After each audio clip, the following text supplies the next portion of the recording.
मैं आज लेकर आया हूँ आपके बीच surface area, volume, curve surface area, यानी कहने का मतलब 3D और 2D से जितना भी फॉर्मूला बनता है फ्रेंड्स, उसको आपको रटने की आवश्यकता नहीं है। बिल्कुल आपको रटने की आवश्यकता नहीं है।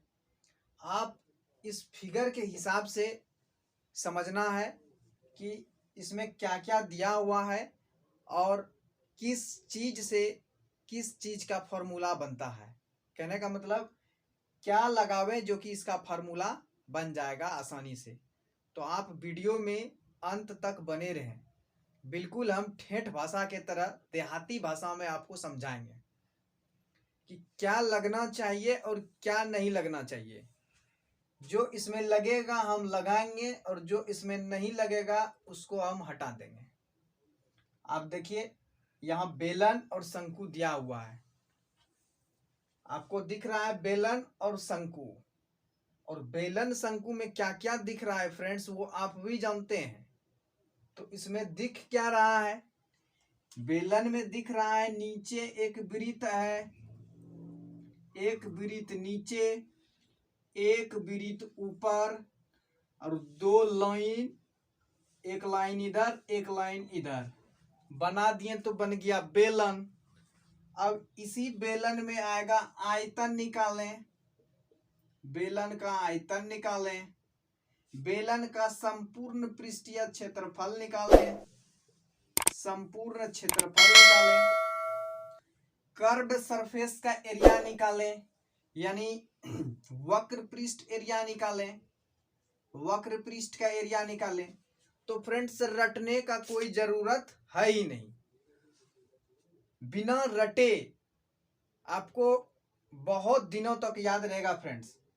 सिर्फ इसको समझना है इसमें क्या दिया हुआ है और क्या नहीं दिया हुआ है। आप देखिए, सबसे पहले किसी भी सरफेस का आयतन निकालने के लिए हमें दो चीजों की आवश्यकता होती है।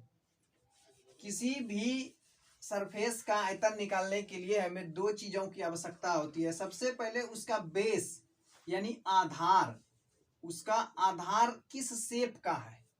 आप देखिए कि उसका आधार किस शेप का है, और जिस शेप का उसका आधार है बस उसके हाइट से गुना कर दीजिए तो उसका आयतन निकल जाएगा। आधार गुना ऊंचाई बराबर इसका निकल जाएगा फ्रेंड्स आयतन। आप देख सकते हैं इसका आधार, जो बेलन का जो आधार है वो वृत्त के आकार का है। तो वृत्त का जो क्षेत्रफल होता है, यहाँ आधार का क्षेत्रफल कर दीजिएगा फ्रेंड्स। तो आधार का जो क्षेत्रफल है यहाँ वृत्त के आकार का है, इसीलिए वृत्त का क्षेत्रफल हो जाएगा पाई आर स्क्वायर। देख लिए, वृत्त का क्षेत्रफल पाई आर स्क्वायर, गुना में उसका ऊंचाई। तो यह जो डंटा खड़ा है लंबा जैसा, यही तो इसका हाइट है। तो यहाँ हाइट हो गया, तो बेलन का आयतन हो गया पाई आर स्क्वायर एच। बेहद ही आसान है, आशा करता हूं कि आप समझे होंगे। अगला शंकु का आयतन, आपको नीचे दिख रहा है शंकु, तो शंकु का आयतन, शंकु का आयतन, शंकु का आयतन निकालना है। तो शंकु का आयतन बेलन के ही आयतन से निकाला जाता है। एक कॉन्सेप्ट है फ्रेंड्स, बना बनाया कॉन्सेप्ट है, प्रमाणिक तो नहीं है, लेकिन आप मजदूरी करने के लिए नहीं पढ़ रहे हैं, मजदूरी करने के लिए नहीं पढ़ रहे हैं, यहाँ आप कंपटीशन का पढ़ाई पढ़ रहे हैं। तो आपको कुछ ना कुछ कॉमन दिमाग लगाना होगा। तो देखिए बेलन दिख रहा है, और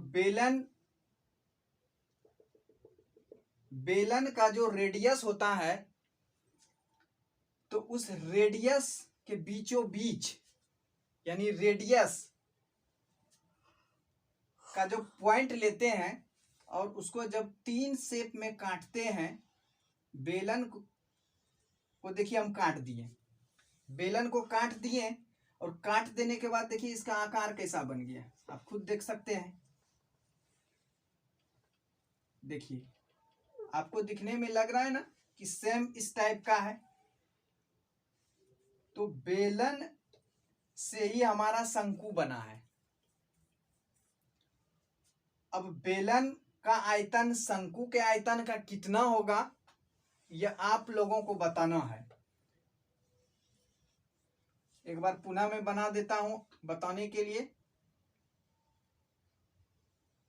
इस ढंग से पहले था बेलन,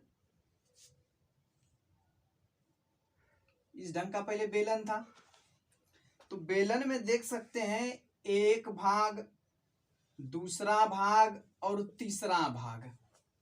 यानी बेलन में से जब हम शंकु निकालते हैं तो वह 3 भाग में डिवाइड होता है। 3 भाग में डिवाइड होता है उसका आयतन। तो इससे हमें यह पता चलता है कि शंकु का जो आयतन होगा वह बेलन के आयतन का 1/3 होगा।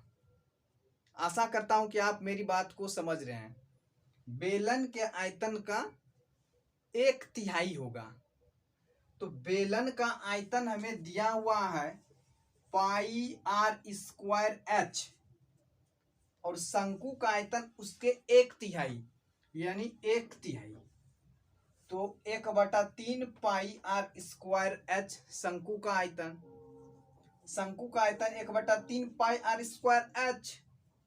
अब बेलन का आयतन πr²। तो हे गाइस, जैसा आपने देखा कि बेलन का आयतन निकालना कितना आसान है और उसी के साथ रिलेट करके हम शंकु का आयतन बताएं। आपको याद करने में बहुत ही आसान होगा, समझना इतना आसान है।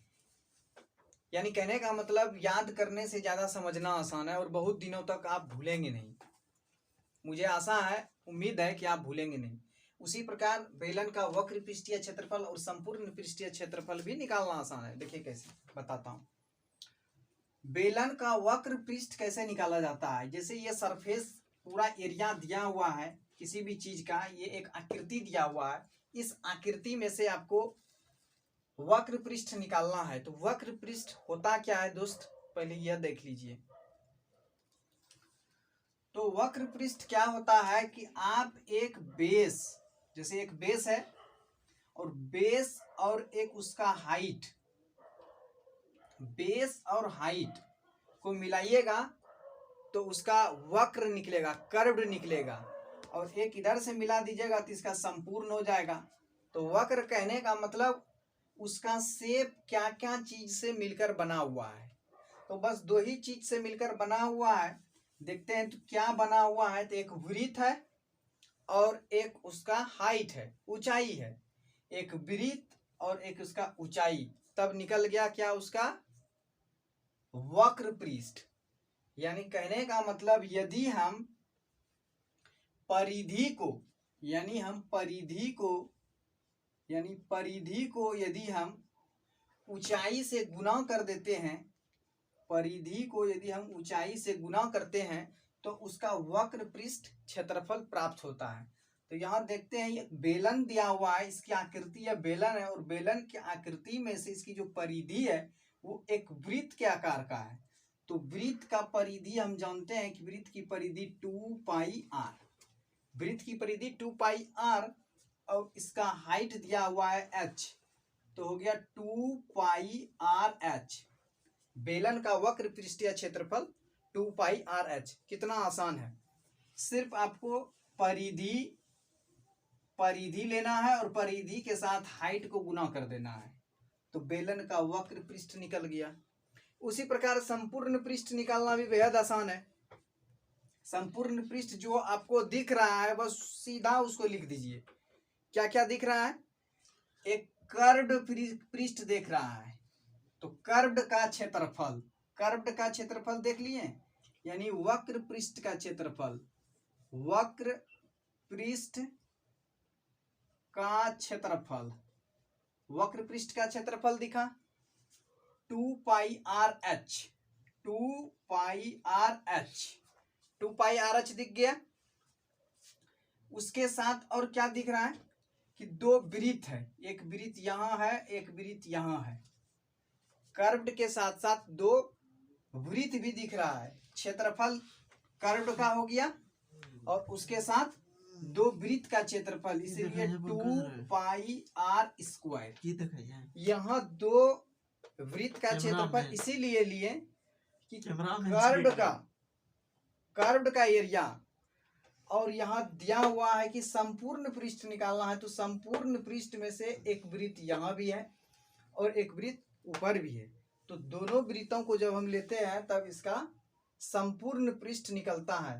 तो इसमें से आप कॉमन ले लीजिए, 2 पाई r इधर है और 2 पाई r यहाँ भी है, तो 2 पाई r इसमें से आ गया 2 पाई r। अब जो ब्रैकेट के अंदर है एक h यहाँ बचा है h, और एक r यहाँ बचा हुआ है, तो h + r,